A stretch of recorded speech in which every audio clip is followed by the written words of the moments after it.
Sebanyak 76 guru yang telah pensiun menjadi korban investasi bodong. Angeli mengaku menjadi korban penipuan yang diduga dilakukan oleh 3 orang selebgram berinisial M. Sekitar 140 orang dengan total kerugian mencapai 6,3 miliar rupiah. Oke, selanjutnya kita akan masuk pada instrumen kedua. Apakah instrumen kedua pelabuhan? Jawabannya enggak ya teman-teman ya. Tentu untuk meningkatkan konektivitas baik barang maupun manusia, dalam hal ini rakyat Indonesia, itu membutuhkan banyak moda. Salah satunya yaitu sebuah pelabuhan, yang mana menjadi sebuah tempat untuk kapal sandar, baik kapal barang, kapal penumpang maupun kapal pesiar. Mereka harus bersandar pada pelabuhan. Untuk membangun pelabuhan tentu membutuhkan modal yang tidak sedikit. Selanjutnya untuk membangun sebuah bandara. Nah, ini untuk menghubungkan, karena Indonesia negara kepulauan, yang mana kita harus menghubungkan dari Pulau Jawa, Sumatera, Jawa, Kalimantan, Kalimantan, Sumatera, Kalimantan, Sulawesi, dan lain sebagainya.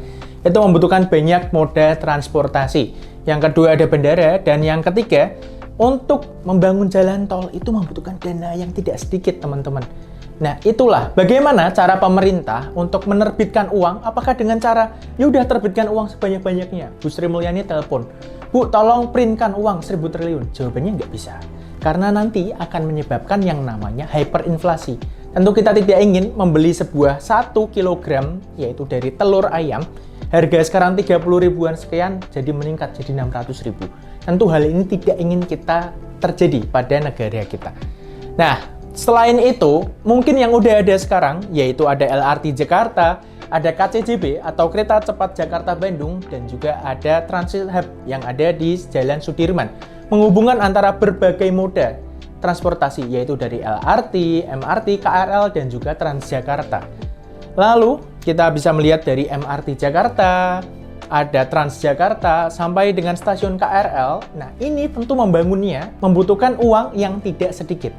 Nah, bagaimana cara pemerintah untuk membangun semua infrastruktur yang mendukung kemajuan dari masyarakat Indonesia, tapi tetap juga menjaga kondisi keuangan dari negara kita? Jawabannya, kita tentu butuh uang yang tidak sedikit, alias banyak banget. Nah, gambarannya akan seperti ini. Tentu membutuhkan uang yang tidak sedikit, teman-teman, untuk membangun segala infrastruktur yang kita bahas sebelumnya.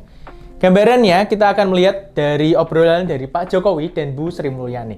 Kita bisa lihat setelah kereta cepat Jakarta-Bandung atau yang kita kenal namanya yaitu WUS udah dibangun, selanjutnya kita sambungin yuk dari Jakarta, Bandung sampai dengan Surabaya. Atau kalau perlu sambungin juga dari Surabaya ke Makassar.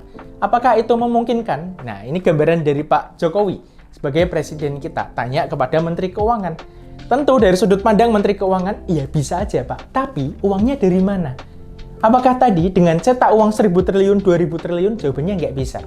Itu akan meningkatkan yang namanya inflasi, teman-teman.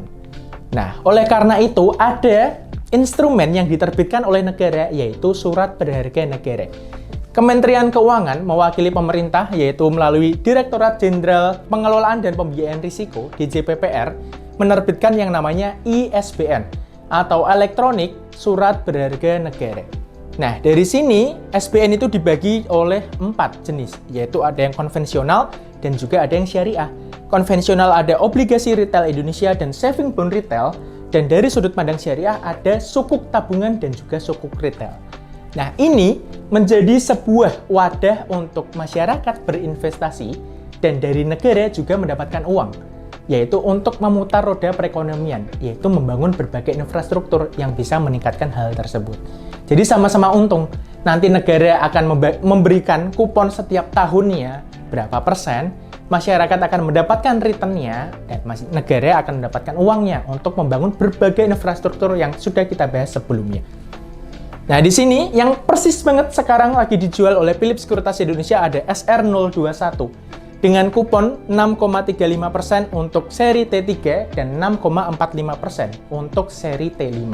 Nah, untuk mengetahui semua informasi lebih jauh tentang SR021 ini, yaitu sebuah instrumen investasi yang paling diminati dari seri SBN Syariah, teman-teman silahkan kepoin aja Instagram Philips Sekuritas Indonesia, ada @talk2philip. Dari situ teman-teman akan mengetahui lebih jauh tentang berbagai instrumen investasi, termasuk SR021 di dalamnya.